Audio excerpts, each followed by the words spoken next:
Construction worker killed in Gully, Manchester. Hi again and welcome. This is Links 007 TV News Report, and we'll be right back with the full details to come. Welcome to Links 007 TV News Report, providing you with the best in local and international news updates. This is a place where you can get the most reliable and informative news information. Links 007 TV News Report. Welcome back and thanks for joining us. This is Links 007 TV News Report.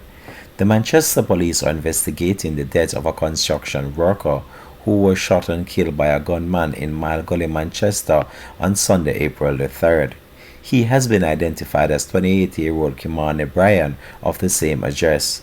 Reports are that sometime around 7:45 p.m., Bryan and two family members were at a shop in the community when a man posed as a customer walked inside the establishment and ordered a cigarette. The man reportedly engaged Bryan in a conversation before brandishing a handgun and opening fire, hitting him multiple times. Bryan was rushed to the hospital where he succumbed to his injuries. Links 007 TV News will continue to track this story and provide you with the latest information to come on this. Thanks for watching.